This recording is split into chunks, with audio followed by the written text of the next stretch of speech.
Oke ya. Nah, ini ada soal SIMAK UI 2021. Terus ini soal tentang eh, sebuah dinding terdiri dari 4 lapisan dengan konduktivitas. Nah, ini tentang apa ya? Ngomongin masalah panas ya. Rambat panas pada suatu eh, dinding gitu. Jadi dinding ada 4 lapisan. Oke, dindingnya ada 4 lapisan. Kita bahas ya. Kakak gambar dulu. Oke, tunggu ya.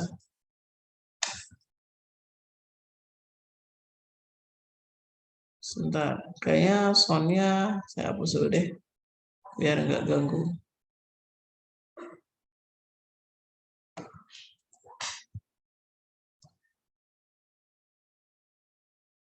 Oke, ini ada sebuah dinding yang terdiri dari 4 lapisan, ya kan? Dia ada konduktivitas yang pertama.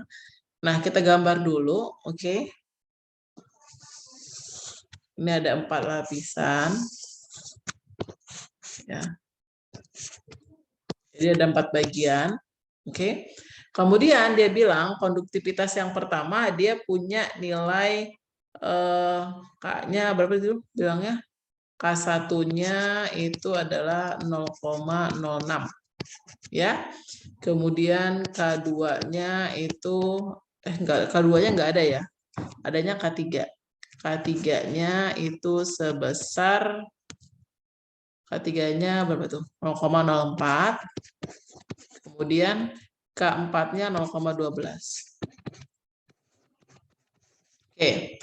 Kemudian ketebalan lapisan 1, 2, 3-nya itu dikasih tahu sampai ke 4, kecuali lapisan yang kedua ya. Nah, di sini dibilang bahwa L1-nya itu sebesar, ini L1-nya sebesar berapa senti? 1,5. 1,5 senti. Kemudian L2-nya nggak dikasih tahu, L3-nya 2,8. L3-nya 2,8 senti. Kemudian ada L4-nya sebesar 3,5 cm. Ya. Kemudian ada suhu, katanya suhu di ujung lapisan pertama adalah 30. Ya. 30 derajat Celcius, yang di sini 25, T1 antara T2. Kemudian di T4-nya dikasih tahu adalah min 10 derajat Celcius. Yang ditanya adalah suhu sambungan di antara lapisan 3 dan 4. Lapisan 3 dan 4 berarti yang di sini. Ini T34 di sini. Kita nggak tahu berapa. Ya. Nah, konsepnya gini, ini konsepnya tentang konduktivitas atau konduksi ya. Jadi yang namanya panas itu ngerambatnya selalu sama gitu. Dia panasnya rambatannya selalu sama kayak gini. Jadi kita H1 di sini ada bidang 1, ini bidang 2, ini bidang 3, ini bidang 4, maka H-nya selalu sama. Sehingga kita boleh langsung aja H1 sama dengan H4. Langsung kayak gini aja, nggak masalah.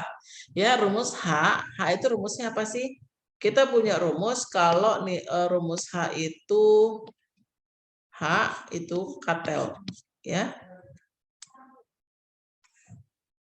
A sama dengan K kali A kali delta T per L.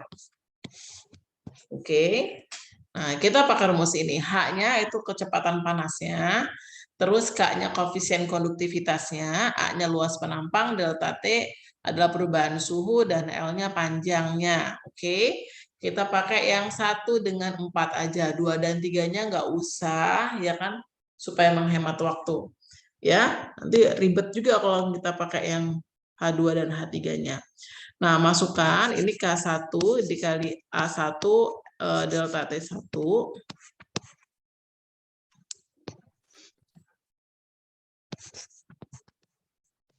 per L1 ya, sama dengan K2 A2 delta T2, oke, per L2. L2 4 ya.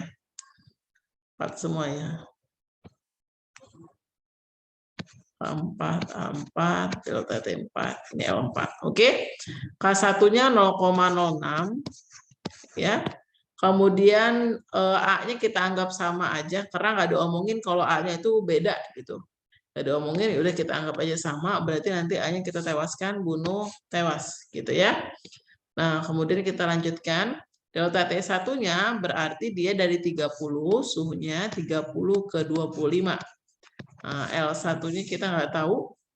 Oh, L1-nya dikasih tahu ya 1,5. Ini satuannya nggak usah diganti, nggak masalah. Karena dia cuma perbandingan aja, ya kan? Terus keempatnya 0,12, ya. Keempatnya 0,12, benar kan ya? Mana nih? Ya, benar. Kemudian delta T-nya nanti suhunya T34 dikurang min 10 gitu. Ya. Per panjangnya sebesar 3,5. Oke.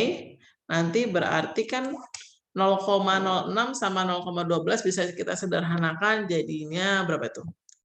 Ini 1, ini 2. Gitu ya. Kita kali silang, nanti dapatnya kalau kita kali silang berarti 3,5 ya kan?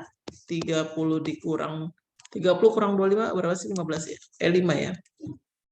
Dikali 5 sama dengan 3 T32 ditambah 10. Gitu kan?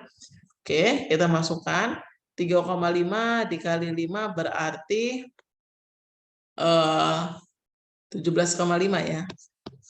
17,5 dibagi 3 sama dengan atau dikurang langsung dikurang 10 ya. Dikurang 10 sama dengan T34. Maka T34-nya sama dengan berapa itu? 17. Positif ya. Coba kita hitung ya, 17,3 17,5 benar enggak? 3,5 kali 5 17,5 dibagi 3, oke, dikurang 10. 4, minus 4,16 ya derajat Celcius. Jadi kita bulatkan aja, jadi jawabannya yang 4,2. Minus ya, minus 4,2, maaf. Yang B gitu ya. Karena hasilnya min. Oke, ada yang mau ditanyain? Siva gimana? Bisa? Bisa, Kak. Oke, yang lainnya? Gimana? Yang lain misalnya siapa nih? Gadis, Farhan? Farhan gimana? Paham, Farhan? Paham, oke. AS lanjutkan lagi, itu untuk yang soal pertama ketemu ya. Ini suaranya emang kecil atau suara KS yang kecil sih? Oke. Lanjutkan soal nomor selanjutnya. Oke. Nah, ini ada sebuah alarm akustik yang memancarkan gelombang frekuensi sebesar 27 kHz. Ya, frekuensi ketukan antara sumber gelombang dengan gelombang yang dipantulkan dari jarum yang berjalan dengan kecepatan rata-rata 0,85 langsung dari alarm dengan kecepatan bunyi 329 meter per second. Ya. Nah, jadi ceritanya ini ada frekuensi ya. Nah, ini saya alarm akustik itu KS, andaikanlah dia itu kayak jam berdentang gitu ya. Supaya kita gampang menganalogikannya. Nah, ini ada jamnya berdentang. Kemudian ini ada dinding. Supaya gampang. Nah, jamnya ini kan berdentang. Berarti suaranya jam ini kan frekuensi sumbernya itu 27 kHz atau 27.000 ya. 27.000 Hz. Kemudian dia ke dinding. Ke arah dinding. Dindingnya sebagai pendengar dong. Ya. Nah, nanti yang didengar dinding, ini kan arahnya ke sini nih. Oke. Suara kecepatan sumbernya berarti 0,85. Paham? Nah, si dindingnya kondisinya diam, berarti 0 dong. Oke. Nanti ada suara yang akan didengar sama si dindingnya. Ya. Suara yang didengar sama dindingnya nanti akan ada. Nah, kalau suara yang didengar sama dinding itu nanti sebagai P1. Gini deh. Gitu. Ya. Berapa sih suara yang didengar sama dinding? Masih ingat ini rumusnya pakai rumus apa? Siva ingat, Siva? Doppler bukan, Kak? Iya, pakai Doppler. Oke ya, Hilmi. Oke, rumus Doppler itu frekuensi pendengar V plus minus VV gitu kan per V plus minus VS dikali Fs. Itu konsepnya ya. Nah, jadi ini kita anggap si pendengarnya diam sehingga EP1 sama dengan V karena sumber pendengarnya diam jadinya 0 ya. VV-nya 0 nanti. Kemudian V min Vs dikali Fs. Kenapa min Vs? Min Vs karena kondisinya bunyinya nanti ke arah dinding gitu. Ya, walaupun dia nggak gerak tapi kan pasti bunyinya nanti dia kedengeran ke arah dinding gitu ya. Kemudian V-nya berapa? V-nya yang ini. Ini V-nya. Gitu, kita masukkan V-nya sebesar 329 ya ditambah 0 per 329 dikurang 0,85. Ini emang angkanya jelek ya. Jadi ya harap dimaklumi ini ya. Nah, kalau kita hitung jadinya berapa tuh? Angkanya emang kurang bagus. 329 ya kan? 329 dikurang sama 0,85 ya. Jadi ini 329 dibagi dengan 328,15 dikali dengan 27.000. Oke. 329 dikali 27.000. Oke, dibagi sama 328,15 ya. Nah, jadinya kan 27 ya kan? 069,9 Hertz. Gitu. Ya.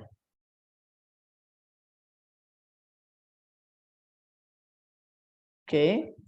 Nah, ini kan yang didengar sama si dinding. Tapi yang ditanya apa sih yang ditanya? Yang ditanya adalah ya kan frekuensi ketukan. Ketukan itu berarti selisih ya, selisih. Dari sumber. Sumbernya siapa? Sumbernya 27.000 dengan yang dipantulkan. Kalau dipantulkan, tadi dinding kan udah dengar nih dari si jam. Berarti kalau yang dipantulkan, nanti akan ada bunyi yang didengar sama si jam. Paham? Sekarang kondisinya dibalik. Nah, kondisinya dibalik. Ya. Jadi nanti yang ini nanti akan sebagai frekuensi sumber. Oke. Yang kedua, saya buat. Nah, nanti di sini si jam itu dengar bunyi lagi. Paham? Ya, jadi nanti si jam itu dengar bunyi lagi gitu dari pantulan si dinding tadi. Oke. Nah, berarti nanti kondisinya kebalik. Oh, berarti nanti pendengarnya yang jam, pendengarnya jadinya dia 0,85, oke. Sedangkan sumbernya yang jadi 0. Ditukar ya, dibalik ya. Nah, caranya rumusnya sama, EP2 jadinya di sini V karena pendengarnya mendekati ya jadinya dia plus VV V plus VS dikali Fs. Fs yang kedua ya. Kita masukkan 329 ditambah dengan 0,85 oke. Dibagi dengan 329 ya. Dikali Fs2-nya tadi ketemu 27069,9 gitu ya. Berapa ya hasilnya? Oke. Kita cek hasilnya. Coba kita hitung ya.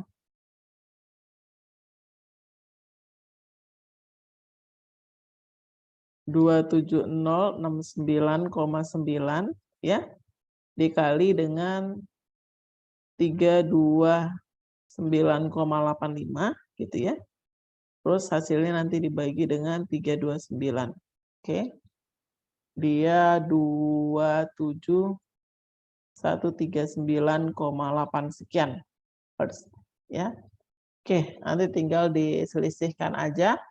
Ya, kalau diselisihkan berarti nanti hasilnya berapa tuh selisihnya? Selisih frekuensi adalah 27139,8 ya dikurang 27.000. Gitu. dikurang 27.000 ya. Oke. Hasilnya 139. 139,8 sekian ya. Atau kita ambil yang mendekati yaitu 1,39,5 ya. Yang ini. Kok hasilnya nggak pas banget? Emang SIMAK-UI emang kayak gitu. Jadi kamu nggak usah kaget kalau hasilnya itu emang nggak pernah pas ya. Jarang-jarang banget pas lah. Oke, gimana? Paham Hilmi? Cipa, Teresa, Sofia. Oke. KS lanjutin ya. Ini untuk yang soal kedua. Ini nggak semua soal kakak masukin soal SIMAK-UI-nya. Kakak pilih dulu yang kira-kira bisa dibahas agak cepat ya, karena yang lainnya bahasnya agak lama soal-soal lainnya. Oke, ini kita bahas selanjutnya soal nomor 3. Sebuah pesawat luar angkasa diluncurkan dari permukaan bumi dengan kecepatan 0,6 pada sudut 60 derajat terhadap sumbu X positif horizontal. Pesawat luar angkasa lainnya diluncurkan dengan 0,7 pada sumbu X negatif, kemudian maka kecepatan. Nah, ini kita mainnya karena ngomongin pesawat luar angkasa dengan kecepatan cahaya, ya kan? Jadi kita mainnya ke kecepatan relativitas. Apa sih rumus kecepatan relativitas? Rumus kecepatan relativitas itu V sama dengan VA plus minus VB gitu ya, per 1 ditambah VA kali VB per C kuadrat gitu. Ya, kapan kita pakai plus? Kita pakai plus kalau misalnya dia berlawanan arah. Pesawatnya berlawanan arah. Ya, pakai min bila pesawatnya searah. Nah, kalau kamu lihat dari soal, ini dia berlawanan, ya. Dia maunya berlawanan, satunya dia. Kalau kakak buat sumbunya. Oke.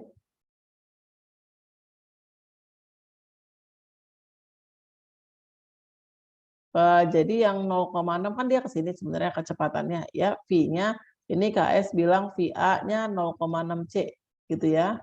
Kemudian dengan sudut 60 derajat, sedangkan VB-nya arahnya ke sumbu X negatif, yaitu VB-nya 0,7 karena dia berlawanan. Tapi ingat, karena si VA-nya ini masih miring, harus kita lurusin dulu gitu.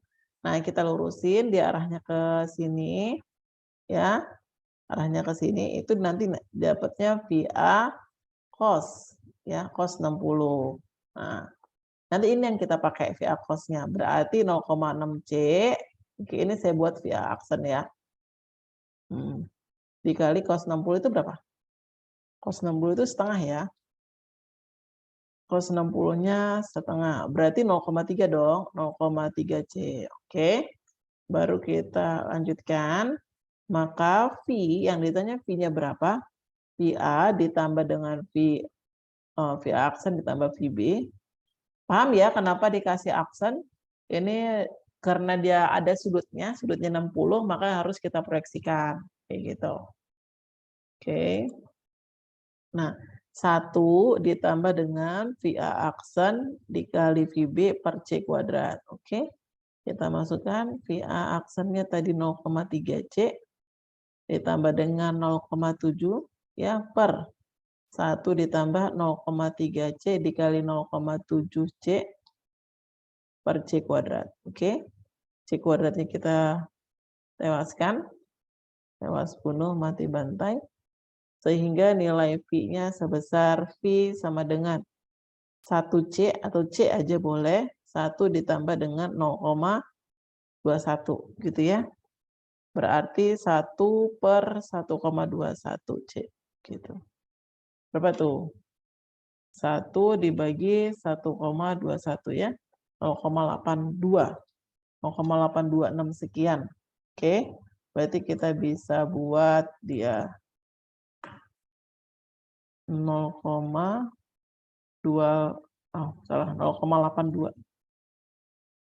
0,826 ya C atau 0,3 C. Gitu. Ada ya jawabannya ya? Oke.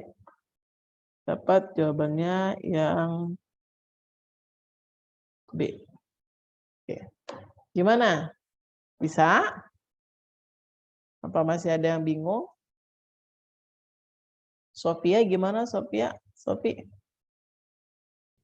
ikut UMGM enggak? Aman ya? Ikut UMGM? Ikut, Kak. Siva juga ikut? Ikut, Kak. Farhan? Ikut UMGM enggak Farhan? Oke. Gadis ikut? Enggak, oke ya. Kita lanjutkan. Nah, ini adalah soal selanjutnya tentang parabola. Soalnya pendek ya, gitu. Soalnya pendek banget ini kalau menurut KS. Ya. Kemudian ditanya adalah sudut proyektil. Apa sih ini tentang apa? Ini parabola.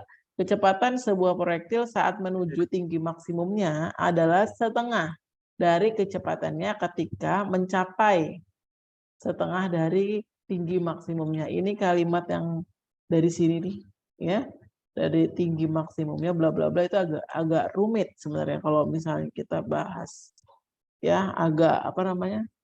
Ambigu. Kita gambar dulu parabolanya. Kurang lebih seperti ini ya. Jadi kecepatan sebuah proyektil saat menuju tinggi maksimumnya, oke, adalah setengah dari kecepatan saat gini, maksudnya ini kecepatan pada menuju tinggi maksimum berarti maksudnya V0-nya gitu ya. Ini maksudnya V0x-nya. V0x oke adalah setengah kecepatan dari setengah dari tinggi maksimum. Jadi ini kan H maksimum nih. Ini H maksimum, paham? Nah, misalnya titik ini itu adalah setengah dari H maksimum. Setengah H maksimum. Di sini ada V. V-nya. Gitu. Berarti maksudnya V0x-nya itu adalah setengah dari V. Paham ya? Nyambung? V-nya di mana? V-nya itu di setengah tinggi maksimumnya. Gitu. Ya. Setengah kecepatan ketika mencapai setengah dari tinggi maksimumnya. Oke, kita jabarkan. V ini apa sih? Kalau V yang di sini kan berarti dia maksudnya V, ingat ya, kalau di parabola dia ada dua penjabaran. Ada pada sumbu X dan sumbu Y. Sumbu X dan sumbu Y. Kalau sumbu X, dia terjadinya GLB. Ya, sehingga V0x itu sama aja dengan Vx. Gitu. Di titik manapun dia pada sumbu X-nya sama. Tapi kalau pada sumbu Y, dia terjadi GLBB. Nah, gini. Ya. Jadi ini saya boleh ganti dengan Vx itu nggak masalah. Setengah V, V-nya siapa? V-nya itu adalah Vx kuadrat ditambah Vy kuadrat. Sebenarnya gitu. Oke, kalau misalnya ini KS masukkan, jadinya 2Vx sama dengan, gitu kan, akar Vx kuadrat ditambah Vy kuadrat. Ya, sekarang yang ditanya sudut ya. Ini kalau misalnya saya bongkar jadi 4Vx kuadrat sama dengan Vx kuadrat ditambah dengan Vy kuadrat. Jadinya kan 3Vx kuadrat, paham ya? Sama dengan Vy kuadrat. Ya enggak? Nah, kita hitung dulu. Di record. Ya. Nah, kemudian 3Vx kuadrat sama dengan Vy kuadrat, ya kan? Kita ganti dulu nih Vy-nya, ya. Vy itu rumusnya apa aja sih?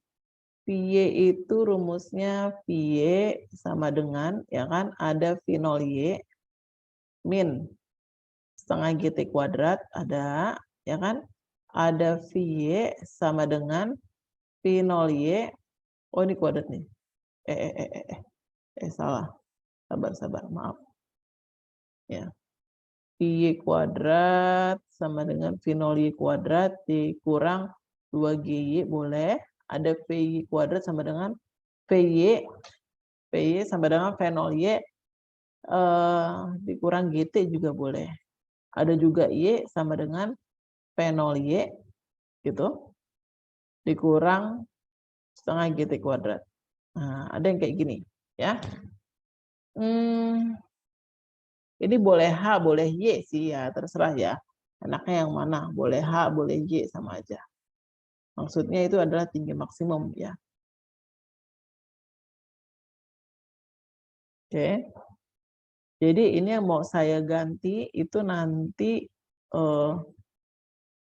PY-nya ini mau saya ganti di sini. Gitu. Coba dulu ya, kita coba ya. 3Vx kuadrat sama dengan gitu ya. V0Y kuadrat dikurang 2GH.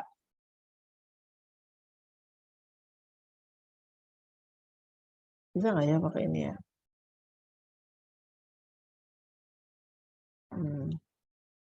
Tunggu.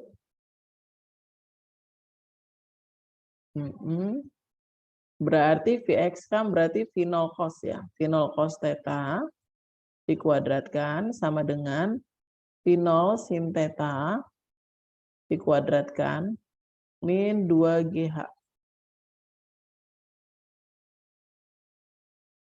Ini kita pindah ruas, jadinya ketemu nggak ini? Kalau saya pindah ruas, jadinya karena yang ditanyakan sudut proyektilnya ya, berarti yang ditanya itu kan tetanya. Tetanya berapa? Tunggu.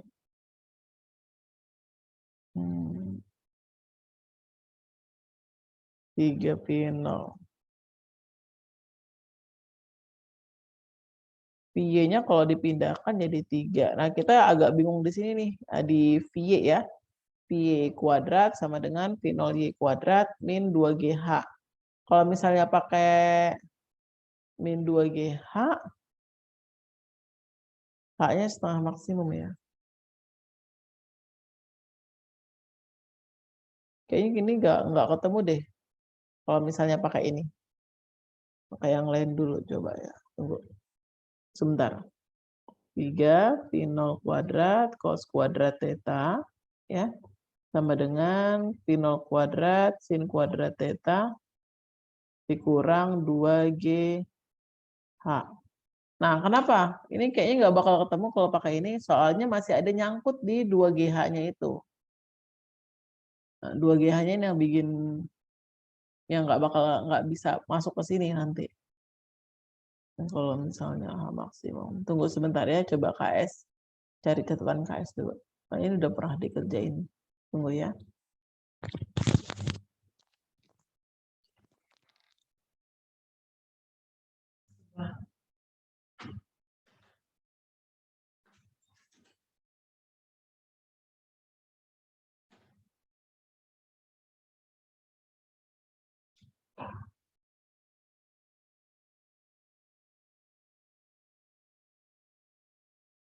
Mana ya sebenarnya?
Oke.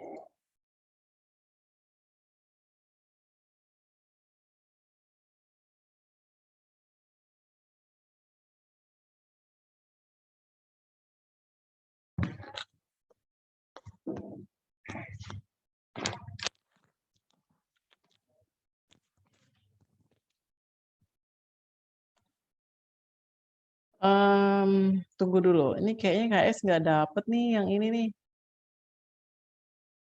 Saya cari penyelesaiannya belum temu. Kertasnya hilang kemana? Tunggu ya. Ada yang bisa bantu?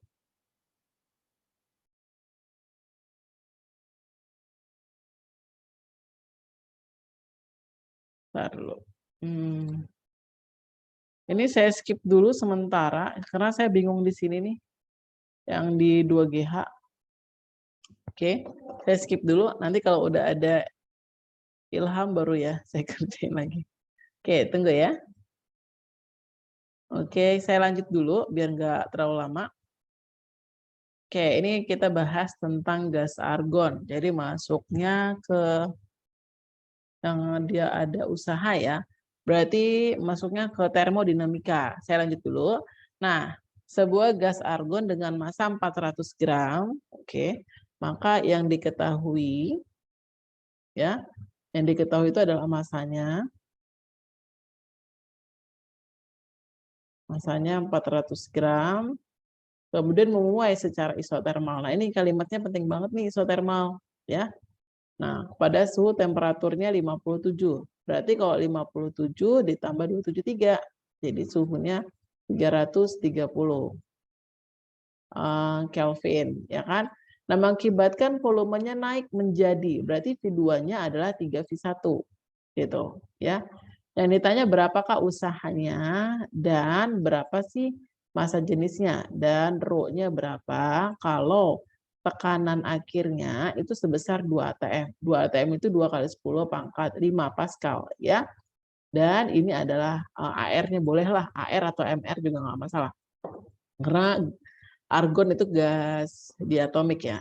Nah, kemudian kita cari dulu usahanya. Untuk mencari nilai usahanya, kita pakai U sama dengan nRT ya, ln V2 per V1. Kak, rumus W-nya banyak ya. Nah, rumus W itu macam-macam. Jadi dia tergantung dengan kondisinya. Ada yang ada isotermal, ada isobarik gitu ya. Nah, ini saya tulis dulu di sini supaya kamu lumayan ingat ya. Kalau untuk isotermal usahanya sama dengan nRT ln V2 V1. Ini kan ada di soal UTBK ya. UTBK yang kamu kerjakan kemarin ya. Jangan diingat-ingat. Mudah-mudahan nggak lanjut ke ujian SIMAK UI dan UM-UGM ya kan. Udah keterima tanggal 23 ya, seminggu lagi ya. Kalau isobarik rumus W-nya itu P kali delta V, berarti V2 dikurang V1 ya. Kalau dia isokorik itu W-nya bernilai 0. W-nya bernilai 0. Nah, kalau adiabatik, ada sih ada yang namanya adiabatik. Adiabatik itu kalau kalorinya sama. Kalau adiabatik itu nanti W-nya sama dengan delta U gitu ya. Oke. Nah, itu untuk masalah usaha ya. Nah, kita masukkan dulu nilainya sekarang. Jadi ini tinggal masuk ke hitung-hitungannya. N-nya gimana Kak? N-nya kita ganti dengan massa per MR gitu ya. Kali RT ln V2 per V1. Kita masukkan. Masanya itu 400 bagi 40, R-nya 8,31. Kak, kayaknya nggak dikasih tahu deh di soal. Ya, kamu harus ingat. Di soal SIMAK UI rata-rata gitu. Ya, R-nya nggak dikasih tahu. T-nya 330. Oke. Ln 3V1 per V1. Oke. Nanti V1-nya kita coret ya. Oke, tewas. Oke. Sehingga dapat 10 kali 8,31 dikali 330 ln 3 ya. Nah, nanti kalau misalnya kamu hitung di kalkulator itu sekitar 30,142 kilojoule gitu.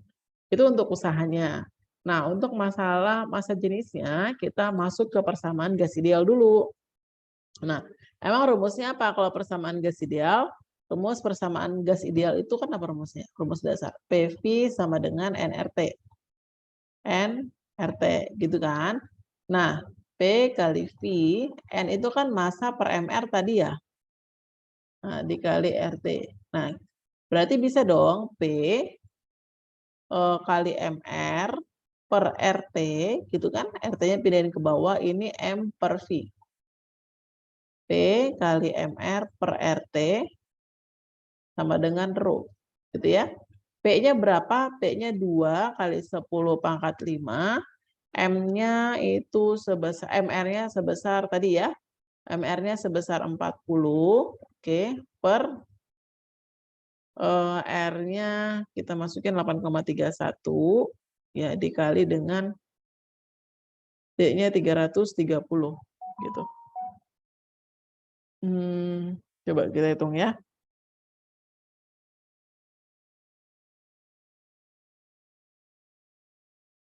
Uh, 80 sebentar.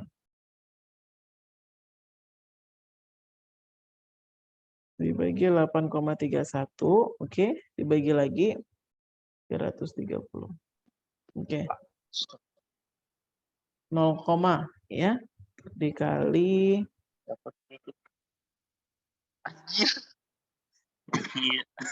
nah terus ini kan jangan lupa ya, ini kan masih gram, jangan lupa kita ubah ke kilogram. Kilogram berarti 10 pangkat min 3 ya. Nah, berarti 2,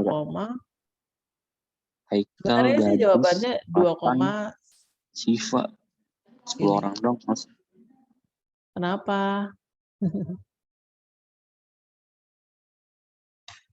Ya, sebenarnya 2,9, kok ini komanya ada 2 kali sih. Nah, 2,9 sekian gitu. Tapi ya kita lihat kan yang tadi yang jawabannya 30 sekian ya, yang depannya 2 berarti yang ini, yang D kita ambil. Oke, jangan lupa simak UI sistemnya -1 ya, jadi lebih baik kerjain yang yakin. Oke. Paham ya? Oke, gimana Haikal? Bisa Haikal? Bingung nggak? Bingungnya di mana? Banyak. Lupa rumusnya, Pak. Oh ya. Kemarin nggak ngerti, terus sekarang lupa. Terus gimana ngerjain soalnya Haikal? Gimana gadis? Bisa?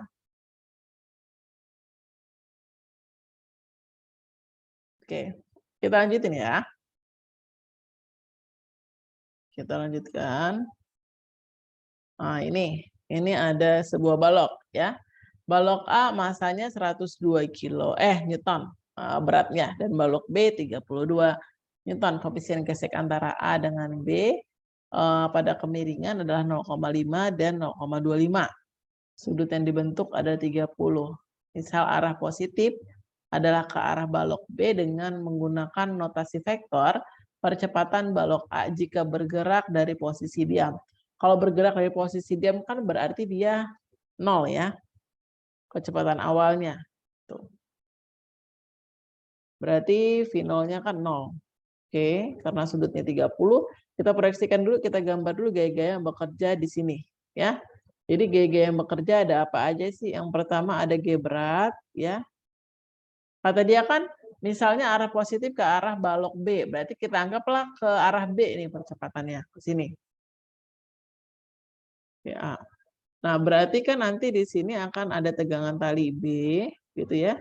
Di sini ada tegangan tali A, kemudian di sini akan ada G gesek dong. Nah, G gesek, gitu. Ah, kemudian ada W sin theta yang arahnya ke bawah.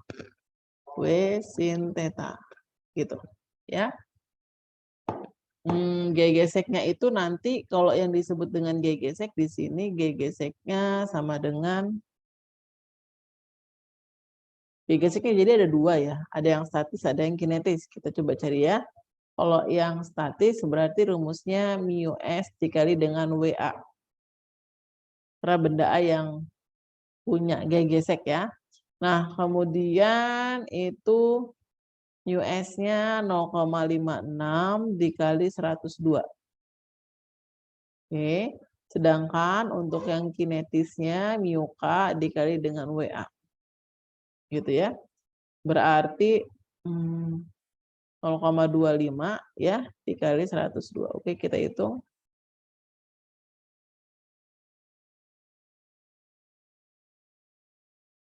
(0,56) dikali 102 ya.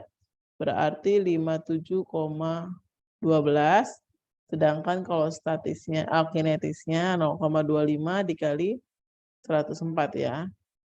25,5.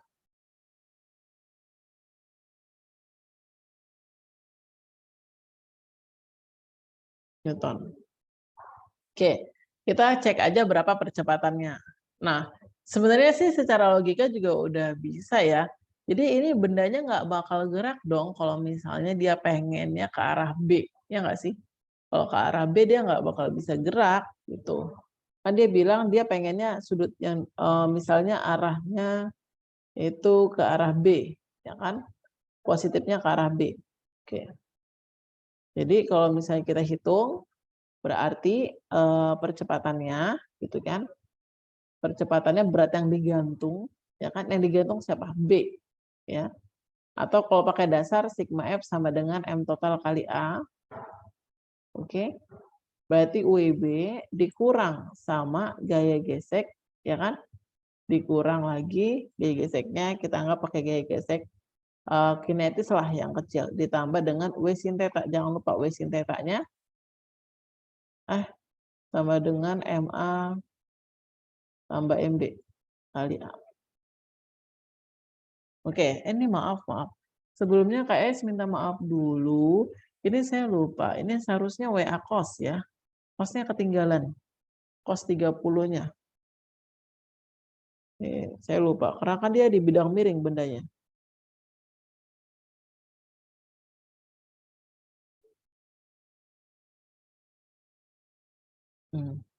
Ini aturan ada cos 30. Ya. Ini juga cos 30. Gitu. Jadi berapa tadi? 0,56 kali 102, ya kan? Cos 30 setengah akar 3 ya.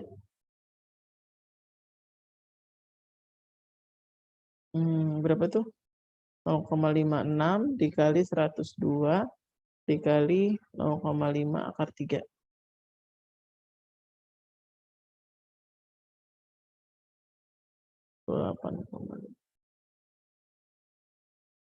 Dikali akar 3.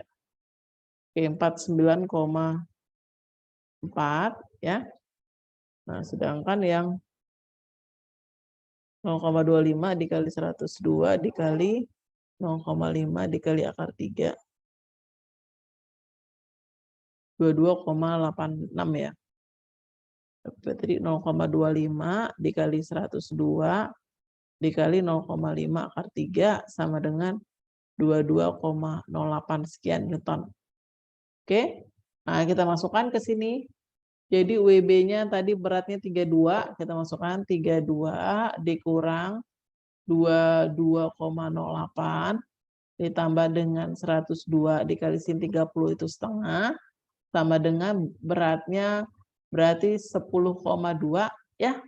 Ini masanya saya langsung ganti 10,2 kan kalau berat itu kan W itu kan rumusnya M kali G ya. Nah, berarti ini kan M-nya, ini W-nya. M-nya berarti 10,2 ditambah dengan 3,2 dikali dengan A gitu. Ya. Kita masukkan. Kita hitung dulu.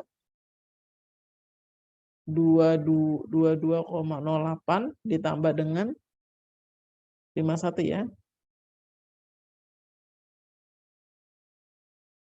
Dikurang 32. Nah, hasilnya minus. Nah, ini udah ketemu nih. Udah pasti minus, min 4, 1,08. Dibagi, oke, 13,4. Gitu. Nah, ya. Ada nggak nih? Dibagi 13,4. 3, sekian. minus 3,06. Jadi gini, kan kalau notasi vektor berarti dia harus ngikutin dong searahnya. Jadi dia nggak bakal mungkin geraknya ke arah B. Nah, balok ini pasti geraknya ke arah A sebenarnya gitu ya. Dia lebih condong ke sini dan ini tapi kita proyeksinya juga pasti salah. Gaya geseknya nggak boleh di sini, gaya geseknya harus ke atas arahnya gitu ya. Nah, kalau di sini kita masukkan jadi hasilnya minus.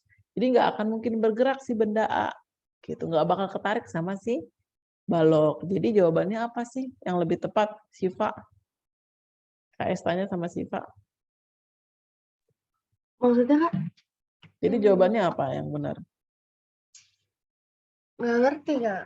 Maksudnya apa? Kan baloknya, kan dia bilang bendanya itu pengennya ke arah B. Ya. Tapi hasil percepatannya plus apa min? Hasil percepatannya. Mana sih? Bingung ya? Bingung. Itu FK plus Wesin Kak, bukan kok? Yang mana? Yang tadi FK plus Wesin dong. Kan dia arahnya turun ke bawah. turun ke bawah itu Y ya? Berarti kan Iya. Oke, yoi. Nah, kalau ini kan gini sih, dia pengennya kan ada kalimat gini, misalnya arah positif adalah ke arah balok B, ya kan? Nah, tapi kenyataannya kalau misalnya kita buat percepatannya ke arah B, hasil percepatannya negatif atau positif? Negatif kan? Ya enggak? Nah, jadi sebenarnya baloknya nggak bakal bisa gerak. Si balok A itu nggak mungkin bergerak. Kondisi ini nggak bakal membuat si balok itu bergerak. Paham? Kalau dia mintanya ke arah B, nyambung nggak? Nah, ini pasti jawabannya berapa? 0 jadinya. Gitu. Makanya KS di awal bilang, ini udah kelihatan dari beratnya. Si A lebih berat dibanding si B, ya kan? Nggak akan mungkin si A-nya itu ketarik sama si B, gitu. Jadi otomatis si A itu pasti diam, tapi kan kita butuh pembuktian. Nah, gimana sih Kak kok bisa diam? Nah, kita buktikan dengan cara seperti ini, pakai konsep hukum Newton yang kedua. Nah, ternyata benar percepatannya itu dia negatif, berarti nggak mungkin si A-nya gerak, gitu. Kalaupun mungkin dia arahnya kemana? Arah ke A, dia jadi turun di bidang miring. Gitu. Gimana Hilmi? Hilmi mana ini? Udah hilang. Ada Kak. Oh ada. Oh ya di atas dia lupa. Sipa paham Sipa? Kak, jadi kalau misalnya, ini kan misalnya dibilangnya arah positif ke arah balok B, berarti itu percepatannya ke arah B mintanya. Iya gitu maunya. Oh, oke. Ngerti Kak, Oke. makasih Kak. Oke, Sofi. Ngerti, Kak. Ngerti ya, Farhan gimana?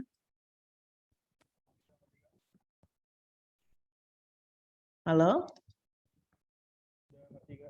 Oke, Gadis. Masih memahami, Kak. Aikal. Ya, paham lah, Kak. Oke, Teresa. Paham, Kak. Oke, Liana udah offline dia. Oke ya. Kita lanjutin ya. Oke, nah ini sebenarnya ngomongin viskositas ya. Viskositas. Jawabannya ada nggak ya kemarin? Oke, kita bahas dulu. Nah, jadi dalam sebuah tabung horizontal dengan diameter, oke, berarti yang diketahui D-nya 10 cm ya. 10 cm itu berarti berapa tuh? 10 pangkat min 3 min 2 meter. Oke, dengan panjang L-nya 200. 2 meter dengan debitnya sebesar ini saya mau ubah ke meter kubik ya. Kalau ubah ke meter kubik berarti kali 10 pangkat min 3 jadi 3 kali 10 pangkat min 4 meter kubik per second ya. Kemudian koefisien viskositasnya dia kayak angka N seperti ini. Satu, itu kan mili Pascal, 10 pangkat min 3 ya. Pascal second. Ya. Yang ditanya apa? Perbedaan tekanan. Delta P. Gitu. Ya. Jadi yang ditanya perbedaan tekanannya. Tunggu sebentar.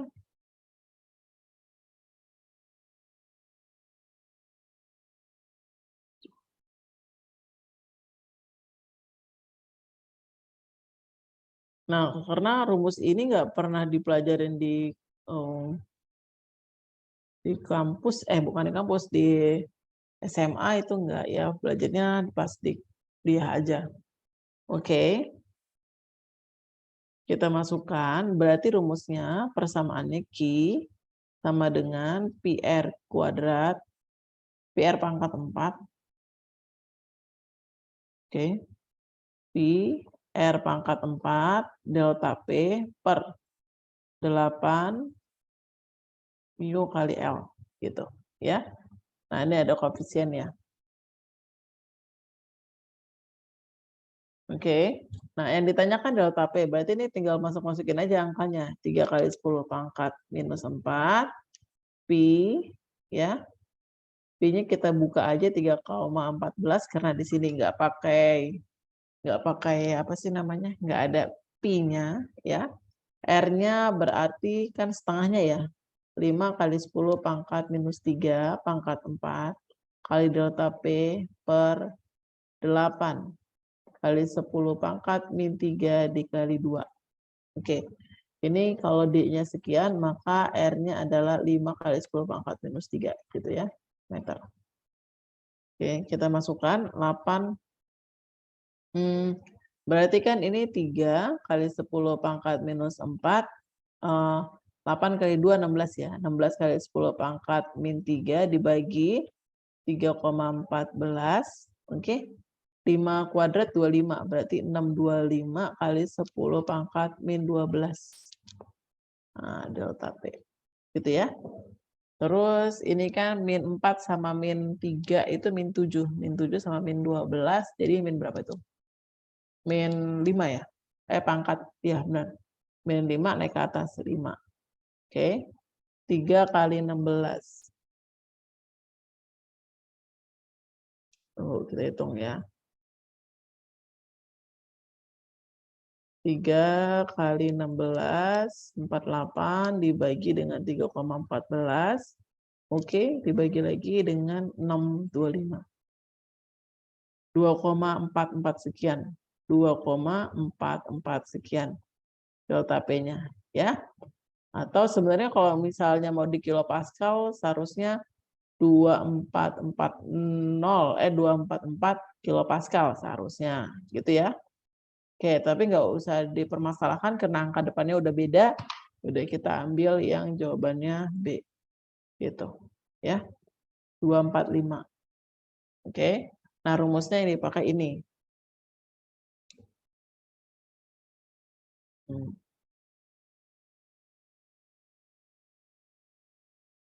Gitu, ya. Oke, KS lanjutin lagi ke materi ke soal selanjutnya. Nah, ini ngomongin masalah, seingat ya, RLC ya. Arus terbesar ketika amplitudo arus terbesar ketika amplitudo arus terbesar dari apa sih kalimatnya? Arus terbesar ketika amplitudo arus terbesar dan ini terjadi ketika frekuensi rangkaian RLC penerima sama dengan rangkaian RLC pemancar. Apa sih maksudnya? Jadi kalau kamu tahu kan kayak penerima itu dia jatuhnya ke penerima itu kapasitor. Pemancar itu kapasitor. Makanya kalau radio itu kan berapa FM gitu kan ya.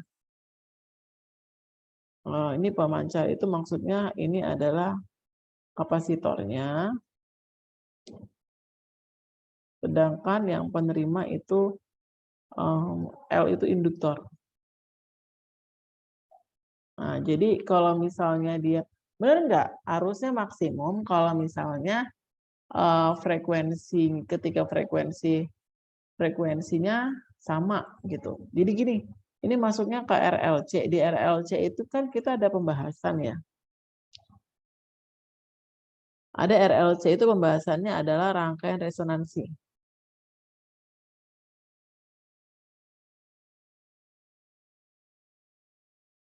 Apa sih rangkaian resonansi? Rangkaian resonansi ketika XL akan sama dengan XC. Ya kan? Sehingga nanti kalau pas diimpedansi, Z sama dengan akar R kuadrat ditambah XL dikurang XC. Kalau XL sama XC-nya sama, sehingga nanti Z-nya akan sama dengan R. Maka akan bernilai maksimum.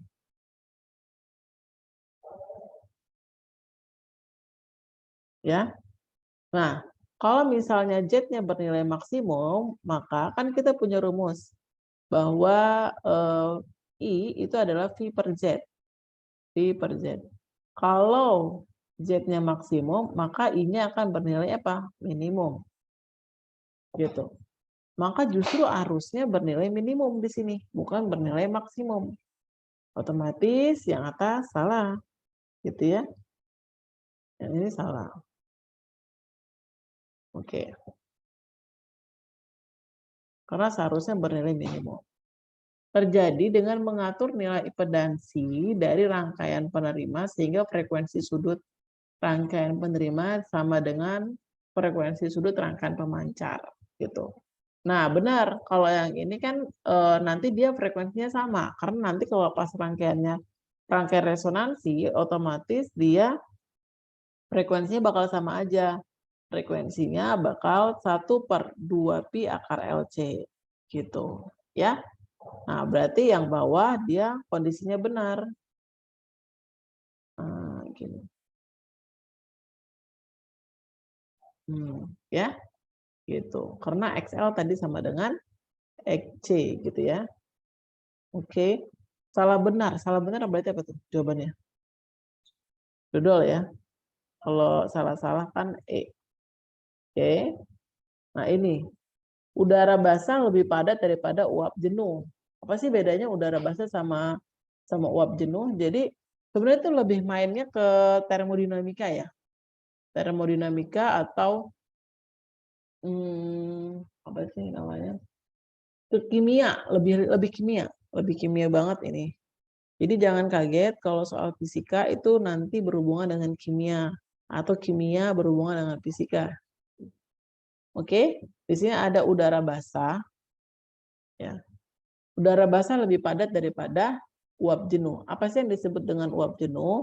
Itu kondisi si air, uapnya itu sudah mentok banget suhunya. Suhunya udah mulai kondensasi ya, atau jadi udah mau mulai ke air gitu. Si uapnya udah mulai ke air. Jadi uap jenuh itu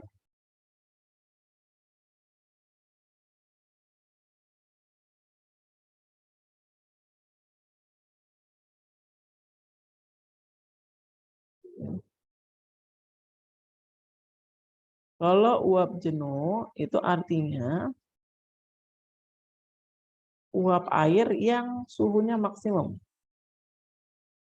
Uap air yang suhunya sudah maksimum. Sudah maksimum. Ya, udah mau mulai ke arah air. Sedangkan yang disebut dengan udara basah, oke, itu adalah udara kering yang dicampur, oke, dicampur air. Ya, dicampur air. Yaitu yang disebut dengan udara basah. Udara kering dicampur sama air gitu ya. Nah, sedangkan kalau uap jenuh misalnya udah mulai ya. Jadi si uap airnya itu udah mulai suhunya maksimum berarti dia. Nah, apakah benar lebih padat si udara basahnya dibanding uap air? Benar apa salah nih? Uap jenuhnya ya. Nah, kalau masalah lebih padat ya benar, karena kan di sini udah ada campuran air. Nah, gitu ya. Udah ada campuran airnya. Berarti kalau udah ada campuran air, berarti yang ini benar. Nah, karena otomatis si air lebih padat daripada si uap. Karena si uap ini masuknya masih gas dia. Dia gas. Ya, masih gas, sedangkan kalau ini sudah ada cairannya. Ya, otomatis yang cairnya lebih padat ya daripada si gasnya. Kemudian udara dan uap air berada pada suhu yang sama dan konstan, dan gas-gas tersebut memiliki energi kinetik dan molekul yang sama. Oke, apa sih rumus energi kinetik? Energi kinetik itu rumusnya ngaruh nggak ke suhu? Coba. Eka itu rumusnya 3/2 ya RT. Atau boleh juga Eka sama dengan 3/2 HT. Oke. Berarti ini semua menandakan bahwa dia tergantung dari apa? Dari suhu, ya. Kalau suhunya sama, berarti energi kinetiknya sama nggak? Iya, benar. Sama, energi kinetiknya sama. Berarti ini benar juga. Benar-benar ada hubungannya nggak? Tidak, tidak ada hubungannya. Jadi jawabannya yaitu bola. Ya. Oke. Ini kita, saya lupa ini ada berapa slide. Tunggu. Ini banyak ya. Oke. Ini yang teori-teori ya. Jika dua partikel memiliki energi kinetik yang sama, momentumnya sama selama bergerak sepanjang garis paralel. Apa sih rumus energi kinetik? Energi kinetik itu rumusnya setengah mv kuadrat kan?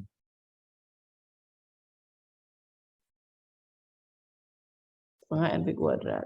Jadi Eka sama dengan setengah P kuadrat per M. Nah, oke. Kalau Eka-nya sama, ini Eka-nya sama berarti P-nya sama enggak? Gitu. Ya, sama, karena dia berbanding lurus. Eka berbanding lurus dengan P kuadrat. Gitu. Ya. Sedangkan momentum, yang berarti yang atas benar ya.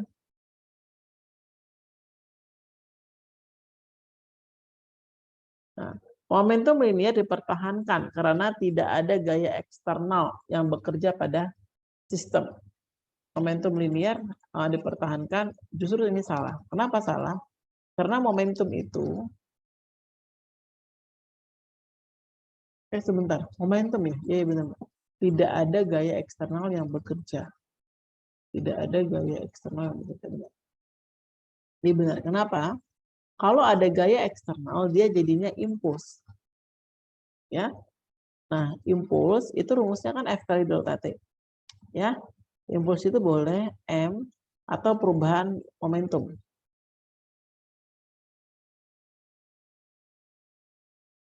Nah, gini. Jadi bila ada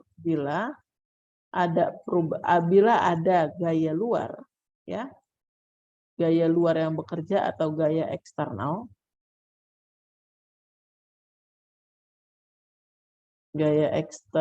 yang bekerja,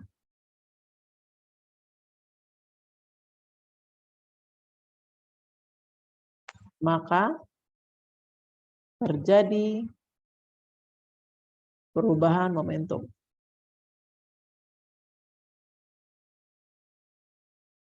Nah, berarti kebalikannya dong, kalau nggak ada gaya eksternal, berarti tidak terjadi perubahan momentum. Jadi yang ini benar, paham, momentumnya bisa dipertahankan. Jadi kalau misalnya dia tetap 10 Newton second, ya udah 10 terus, nggak pernah berubah, karena nggak ada gaya lain yang membuat dia jadi berhenti, atau membuat dia jadi lebih cepat, gitu kan, nggak ada. Gitu. Jadi ya dia bisa mempertahankan nilai momentumnya, nilai P-nya, gitu. Ya. Oke, jadi ini benar-benar tapi nggak ada hubungannya, ya. Jadi jawabannya tetap B. Oke.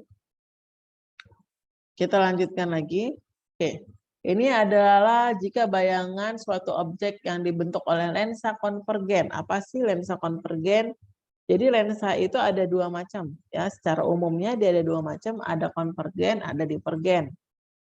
Kalau lensa. Lensa konvergen ini yang disebut dengan lensa mengumpulkan cahaya atau lensa cembung atau lensa positif itu konvergen ya. Nah, kalau lensa konvergen sifat bayangannya macam-macam. Sifat bayangan tergantung dari posisi benda.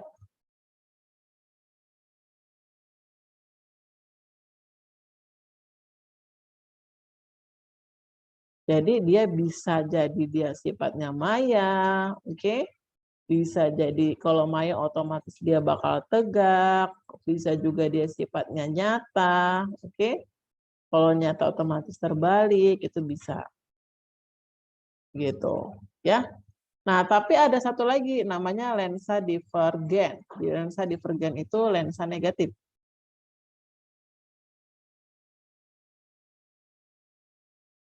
Nah, kalau lensa divergen, lensa negatif yaitu lensa cekung ya. Nah, sifatnya cuma 3.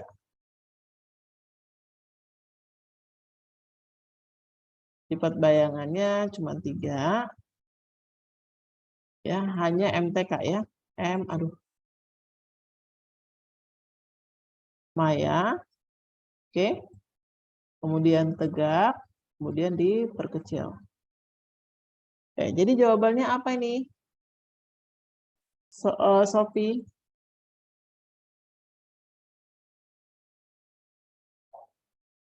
Ya, jadi jawabannya ya semuanya benar 1, 2, 3, ya kan? Maya, tegak, ini semuanya bisa. Berarti 1, 2, dan 3 yaitu jawabannya A. Ya, ini tinggal teori-teori doang nih di sini. Oke. Ini kita lanjutkan ya, 2 lagi. Tentukan arah induksi pada resistor RA dan pada resistor A dan saat kumparan B dijauhkan dari koil A. Oh ya, arah induksi pada RA ya ini ya. Nah, pernyataan yang benar. Oke. Nah, di sini ada apa ya, tegangan gitu ya. Tegangan arus itu mengalir dari kutub positif ke kutub negatif. Ya, jadi kita cek ini arusnya dia arahnya ke sini. Nah, ini ya. Kalau kamu lihat berarti ini koilnya ke arah atas. Nah, ini di arah bawah. Nih. Oke, kalau pakai kaidah tangan kanan, gunakan kaidah tangan kanannya.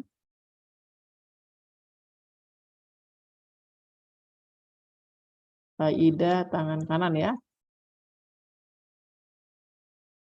Pada koil B. Oke. Kaidah tangan kanannya dia 4 jarinya sebagai arah arus. Arah arus, oke. Nah, jempolnya sebagai apa? Sebagai arah utara. Nah, jadi kalau kamu lihat, ini 4 jarinya ke bawah, gitu ya. 4 jarinya arahnya ke bawah, ini 4 jarinya misalnya ke arah kakak, kemudian jempolnya kan berarti ke arah kanan, ya. Maka ini adalah utara. Nah, ini adalah utaranya. Sini adalah utara.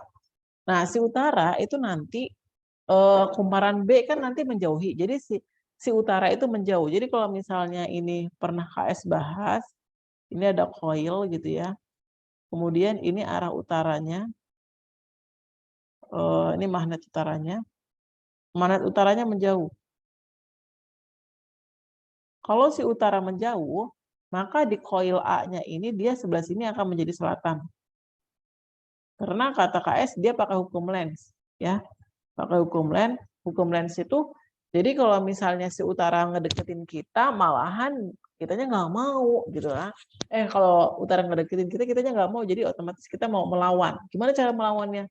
Ya kita sebagai utara juga gitu, supaya terjadi tolak menolak gitu. Tapi kalau ketika utaranya pergi, kita pengennya dia tetap ketarik, ya. Gimana caranya si utara ketarik sama kita? Jadi kita akan menjadi selatan. Nah, kitanya itu sebagai koil A-nya, gitu, ya. Nah, jadi ini akan menjadi selatan. Nanti kalau sebelah sini menjadi selatan, di koil sini jadi selatan, maka di sini jadi utara. Nanti jadi arahnya kebalikan, gitu kan? Maka arusnya muternya ke sini, gitu, ya. Maka jawabannya yang mana nih? Ketika kumparan arus yang dilalui oleh RA akan berada di sebelah kiri. Ya, kemudian yang nomor 2 otomatis salah ya. Nomor 3, ketika kumparan B dijauhkan dari kumparan A, flux yang dilalui kumparan A akan berkurang. Sehingga medan yang induksinya arahnya ke kiri untuk melawan perubahan. Oke. Sedangkan yang B ini medan magnetnya akan bertambah. Salah ya. Kenapa? Karena koil B-nya karena menjauh otomatis dia akan berkurang gitu. Ya jawabannya 1 dan 3. 1 dan 3 itu B ya. Nah, jangan buat kesimak UI 2021 jawabannya B semua nih gitu kan. Nanti kita ini ya, apa sih?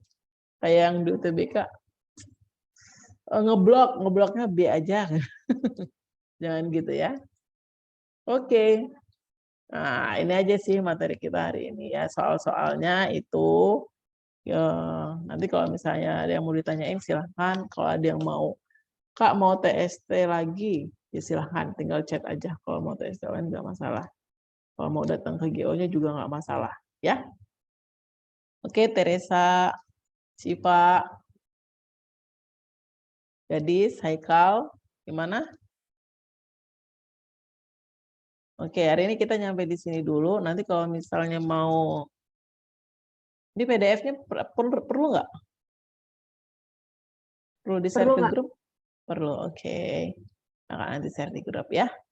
Oke, sampai jumpa semuanya. See you next time. Makasih, Kak. Iya, sama-sama. Makasih, Nanti- Kak. Ya, Iya. kalau mau UM, nanti chat lagi ya. UM UGM-nya. Oke. Oke, nanti kakak share. Oke, Assalamualaikum. Terima kasih, Kak. Mm-mm.